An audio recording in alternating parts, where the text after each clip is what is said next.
નમસ્કાર. આજે આપણે આમ નોંધના મોટાભાગના જે પ્રકાર હતા ત્રણેય નિયમો વાઇઝ એમાં આપણે દરેક પ્રકારની આમ નોંધ અલગ અલગ આમ નોંધ કઈ રીતે આવે જોયું. હવે એક ઉદાહરણ 12મું છે જેમાં મોટાભાગના એટલે કે બધા જ પ્રકારના વ્યવહાર આવી જાય છે. તમે જોઈ શકો છો મેં આમાં નિશાની કરેલી છે. એ નિશાનીવાળા એવા વ્યવહાર છે કે એ જે વ્યવહારો છે એ આવડી જાય એટલે આમ નોંધ છે એ પાક્કું આવડી જાય. આપણે એક સાથે નહીં પણ વ્યવસ્થિત દરેક એક એક વ્યવહાર જે તમને આવડે છે એ આપણે ફટાફટ બોલી અને એની આમ નોંધ કરી લેશું. પણ તમારે ફરીથી જેટલી આમ નોંધ થાય એટલી તમારે લખી લેવાની રહેશે. અને આખો દાખલો પૂરો થાય ત્યારે એટલે કે અહીંયા કુલ 31 વ્યવહારનો આ દાખલો છે. તો જ્યારે આખો દાખલો પૂરો થાય ત્યારે ફરીથી રિપીટ કરી અને ત્યારે તમારે ફરી વખત એ દાખલો ગણવાનો રહેશે. તો સૌથી પહેલા રાજવીરના ચોપડામાં આપણે આમ નોંધ કરવાની છે. તો સૌથી પેલો વ્યવહાર છે 50,000 રોકડા, 25,000 લેણા, 10,000 દેવા. બરાબર, લેણા ને દેવા. તો દેવાની નીચે લીટી કરું છું અને 15,000નો માલ સ્ટોક લાવી ધંધો શરૂ કર્યો. તો અહીંયા 50,000 રોકડ મિલકત છે, ધંધામાં આવે એટલે ઉધાર. 25,000ના લેણા એટલે એ શું થશે? દેવાદાર કહેવાય. તો દેવાદારની કઈ બાકી હોય? હવે આપણને ખ્યાલ છે એ ચાલુ મિલકત હોય એટલે ઉધાર બાકી, એટલે દેવાદાર ખાતે ઉધાર. અહીંયા શબ્દ આવ્યો દેવા એટલે એ બનશે લેણદાર. તો એની કઈ બાકી હોય? જમા બાકી હોય. ને માલ સ્ટોક 15,000 એ ચાલુ મિલકત એટલે ઉધાર બાકી. તો રોકડ ખાતે ઉધાર, દેવાદાર ખાતે ઉધાર અને માલ સ્ટોક ખાતે ઉધાર એટલે 50,000, 25,000 અને 15,000 કુલ થશે 80,000. 80,000 તે મૂડી ખાતે જમા અને તે લેણદાર ખાતે જમા 10,000. આમ નોંધ સામાન્ય છે, આપણે બધા દાખલામાં શરૂઆતમાં કરેલી જ છે, માટે એ અહીં લખવાની જરૂર રહેતી નથી. ત્યાર પછી શ્રીમતી પાસેથી 30,000ની લોન 10% વ્યાજે લીધી. 30,000ની તમે લોન લ્યો 10% વ્યાજે એટલે રોકડ આવે. રોકડ આવે કોની પાસેથી લીધી? લાભ આપનાર વ્યક્તિ કોણ? શ્રીમતીજી. તો શ્રીમતીની લોન ખાતે જમા. ત્યાર પછી જયવીર પાસેથી ₹20,000નું લેપટોપ રોકડેથી ખરીદ્યું. અન્ય ખર્ચના ₹500 ચૂકવ્યા. અહીંયા નામ ભલે આપ્યું જયવીર પાસે, ઉધાર વ્યવહાર નથી. શું કામે? અહીંયા શબ્દ આપી દીધો રોકડેથી ખરીદ્યું. તો રોકડેથી ખરીદ્યું માલ નથી, મિલકત છે. તો મિલકત આવે તો ઉધાર. તો જે તે મિલકત હોય તો લેપટોપ ખાતે ઉધાર, તે રોકડ ખાતે જમા. પણ રકમમાં 20,000 ને બદલે કેટલા આવશે? અન્ય ખર્ચ છે એ મિલકતમાં ઉમેરાઈ જાય. આપણે થિયરીમાં આવ્યું હતું, માટે 20,500 આવશે. ત્યાર પછી દેના બેંકમાં ₹50,000 ભરી ખાતું ખોલાવ્યું. તો દેના બેંકમાં તમે ₹15,000 ભરી ખાતું ખોલાવો છો. 20,000 ભૂલાઈ ગયું. તો દેના બેંક છે એ વ્યક્તિ છે, બરોબર, અને મેળવનાર છે એટલે બેંક ખાતે ઉધાર. આપણી પાસેથી રોકડ ગઈ તો તે રોકડ ખાતે જમા. હવેનો જે વ્યવહાર છે એ વિશિષ્ટ વ્યવહાર છે.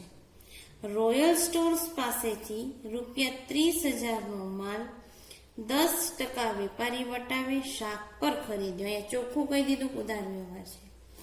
તેમણે આપણા વતી રેલવે નોટના 2,000 અને મજૂરીના ₹1,000 ચૂકવ્યા છે.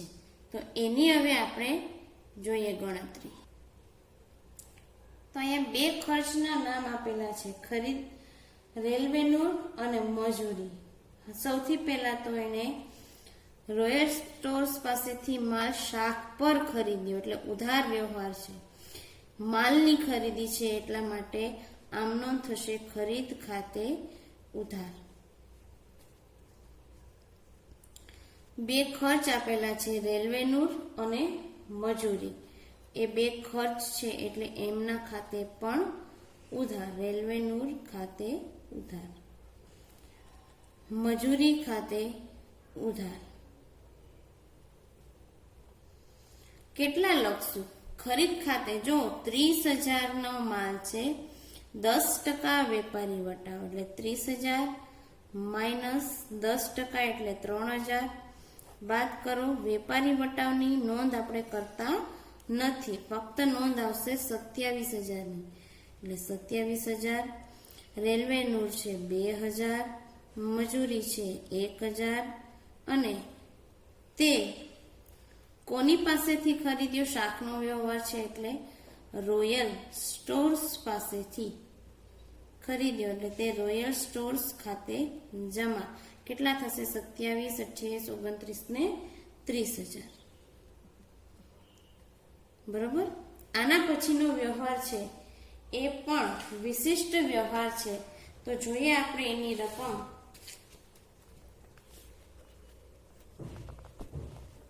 તો એમાં આપેલું છે છઠ્ઠું, રોયલ સ્ટોર્સ પાસેથી ખરીદેલ માલ પૈકી 15,000 નો માલ 20% નફો ચડાવી 10% વેપારી વટાવે ભગવતીને વેચ્યો. એમને પણ તેમના વતી આપણે હવે રેલવે નૂરના 1,000 અને મજૂરીના 500 ચૂકવ્યા. હવે આ વ્યવહાર છે એમાં ખાસ ધ્યાન આપજો. એની ગણતરી આપણે છઠ્ઠા વ્યવહારની હવે કરીએ છીએ. બુક તમારી સામે જ રાખજો.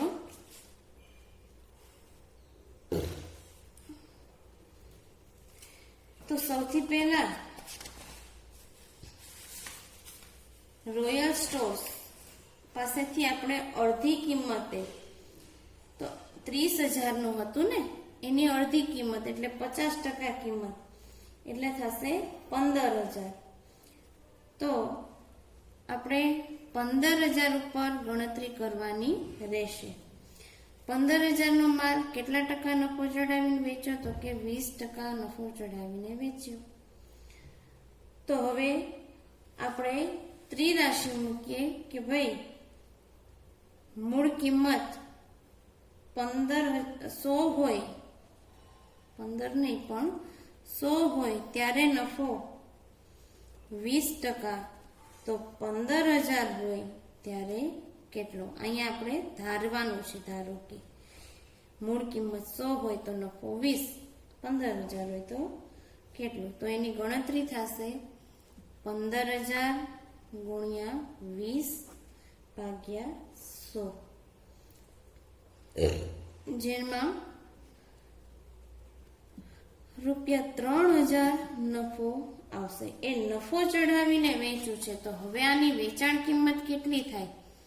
તો વેચાણ કિંમત કેટલી થશે? તો કે 15,000 નું યંત્ર હતું એટલે કે અડધી કિંમતનો માલ હતો, યંત્ર નહીં, અને 3,000 નફો ચડાવ્યો એટલે થશે એની કિંમત ₹18,000.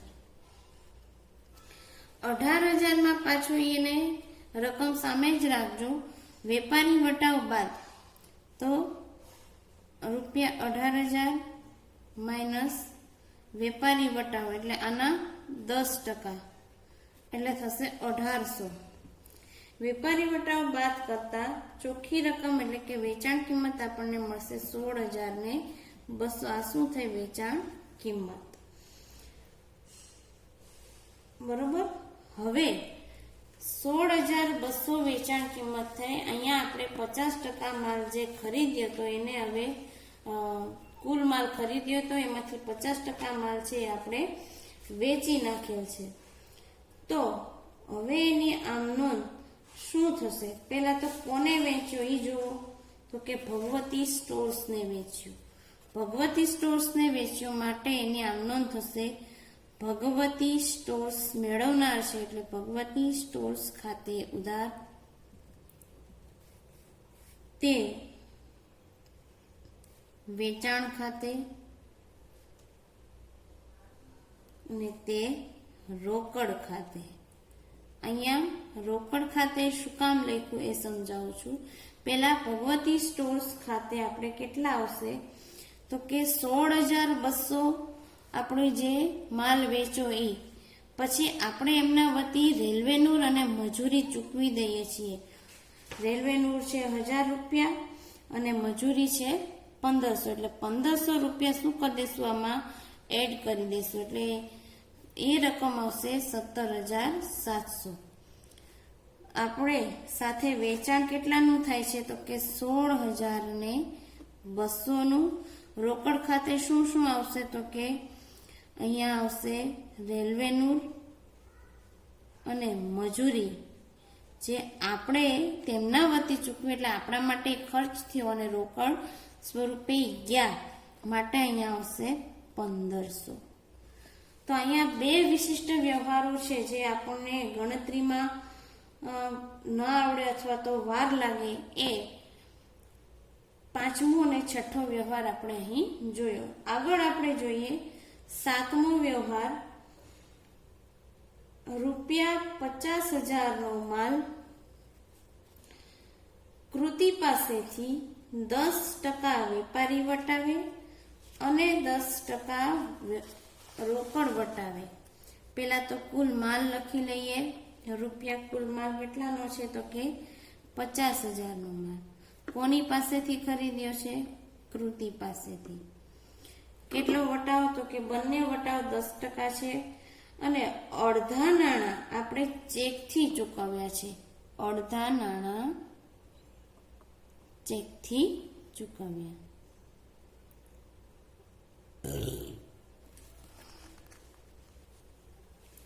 તો હવે આની ગણતરી કરીએ તો કુલ 50,000 નો માલ ખરીદ્યો, એમાંથી આપણે 10% વેપારી વટાવ બાદ કરીએ એટલે 5,000. રકમ વધશે 45,000. એમાં પાછો આપણે 10%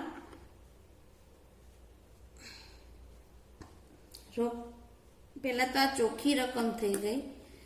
તો 45,000 કારણ કે આપણે અહીંયા હવાલો આપેલો છે કે અડધા નાણાં ચેકથી ચૂકવ્યા, તો 45,000 ના અડધા કેટલા થશે તો કે 45,000 ના અડધા થશે 22,500 જે ચેકથી ચૂકવ્યા. 22,500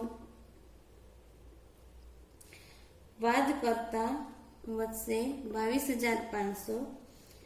હવે એના ઉપર આપણે શું કરશું તો કે ખરેખર આપણે રોકડા ચૂકવ્યા એટલે એટલા ઉપર જ રોકડ વટાવ ગણાય.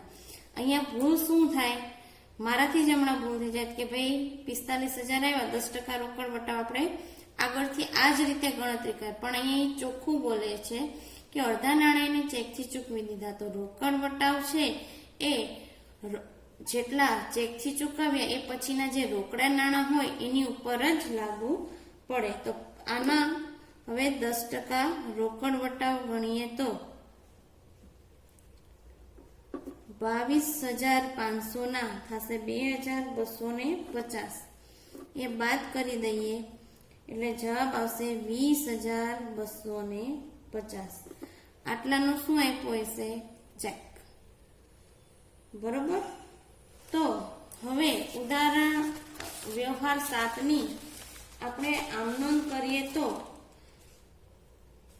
કઈ રીતે થશે તો કે સૌથી પહેલા આપણે ખરીદી કરીએ છીએ. કેટલાની તો કે 50,000 ના માલની ખરીદી કરીએ છીએ પણ વેપારી વટાવે. બરોબર. તો ખરીદ ખાતે ઉધાર,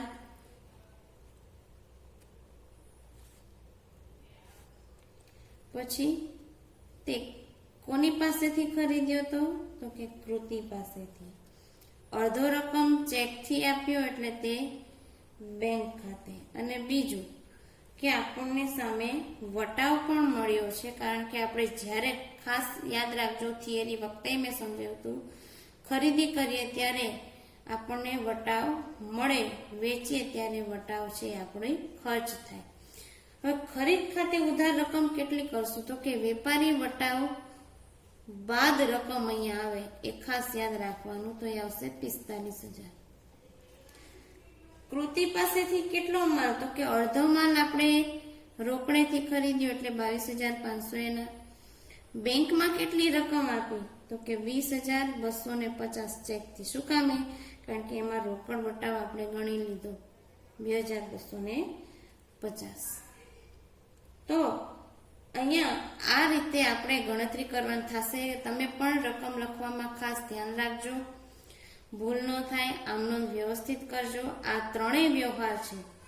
આ ત્રણેય વ્યવહાર હું હોમવર્ક આપું છું એ અલગ, અને વિડીયોમાં જે કાંઈ બોલું છું હોમવર્ક વિશે એ પણ અલગ. એટલે કે તમારે એ હોમવર્કને પણ ગણીને રાખવાનું છે. તો આ ત્રણેય વ્યવહારો છે એ ફરી પાછા વિડીયો જોયા બાદ પણ તમારે ફરી વખત ત્રણેય વ્યવહાર ગણવાના રહેશે. દાખલો મોટો છે પણ ઉતાવળ કરીને નહીં, આપણે એક પછી એક સ્ટેપ બાય સ્ટેપ સમજવાના રહેશે.